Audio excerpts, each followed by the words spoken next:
to the room, got me feeling crazy. Shock my heart, boom, boom. Any other boy would stare, but me, I look away, cause you're making me scared. Trying not to breathe, 1, 2, 3. Trying not to freak when you look at me. Gotta make it move, but I freeze. You don't have a... Bismillahirrahmanirrahim. Assalamualaikum warahmatullahi wabarakatuh. Waalaikumsalam warahmatullahi wabarakatuh.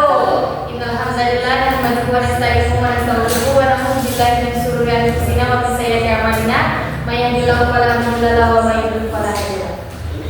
Yang pertama adalah kita menjadikan rasa puji syukur kita kepada Allah Subhanahu wa taala yang telah memberikan kita beri-beri nikmat hingga berjaya nikmat. Di antaranya nikmat kesehatan dan nikmat kesempatan sehingga kita bisa hadir di ruangan yang kita cintai.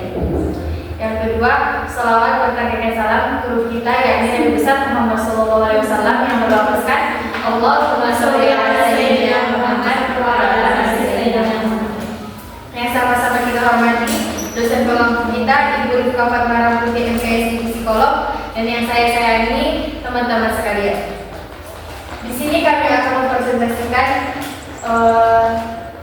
sebuah materi yang bertemakan teori politik kecerdasan menurut Howard Gardner, yang dimana saya sebagai moderator sekaligus pemateri pertama dan di samping kiri saya Salsabila Fero sebagai pemateri kedua, saya Isdawani sebagai pemateri ketiga, saya Dewi sebagai pemateri keempat. Baiklah, terima kasih kepada para pemateri. Di sini saya akan menjelaskan tentang teori politik kecerdasan menurut Howard Gardner yang pertama,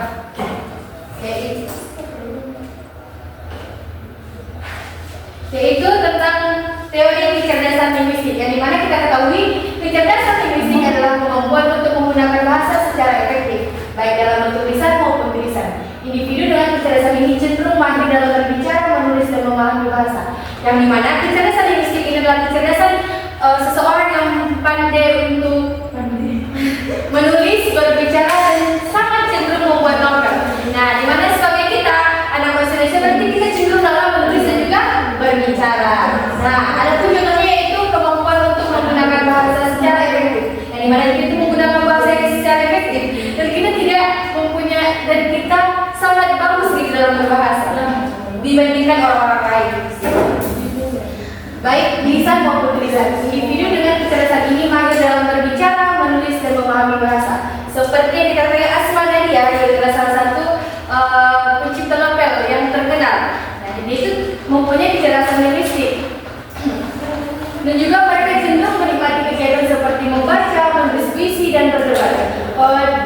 Teman-teman di sini mungkin ada di kelas ini mungkin banyak yang mencintai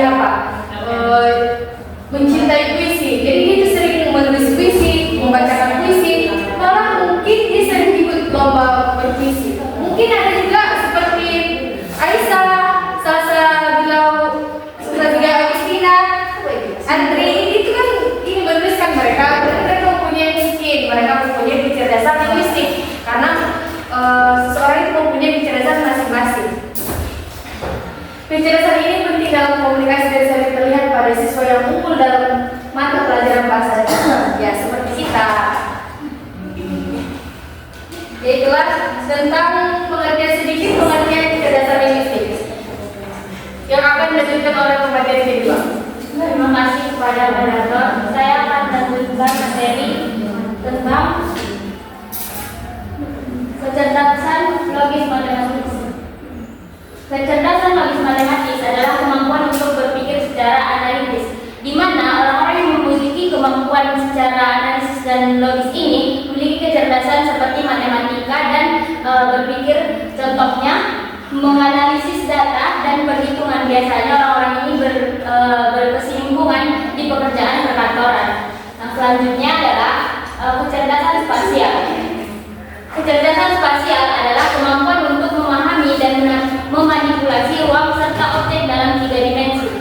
Orang yang memiliki kecerdasan ini biasanya pandai menggambar dan mengolah data seperti mudah membayangkan bentuk, warna, pola dalam pikiran mereka. Orang-orang yang memiliki kecerdasan di sini biasanya akan masuk ke dalam teknik pembangunan. Ya, sekian. Saya kembalikan kepada moderator. Terima kasih kepada pemateri kedua yang akan dilanjutkan oleh pemateri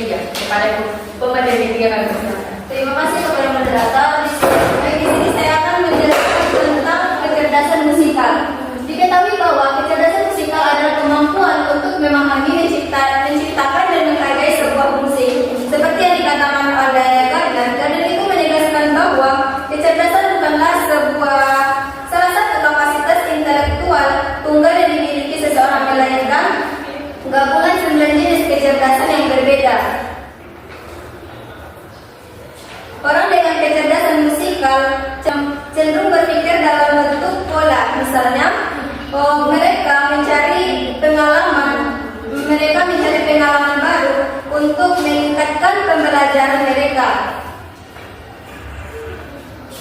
Contohnya seperti karakteristik teori, dengan individu dengan kecerdasan ini cenderung memiliki sensitivitas yang tinggi terhadap nada, ritme, dan suara. Mereka seringkali dapat mengenal pola musik, menyusun melodi, dan mengekspresikan diri melalui alat musik atau vokal. Kecerdasan ini tidak hanya terbatas pada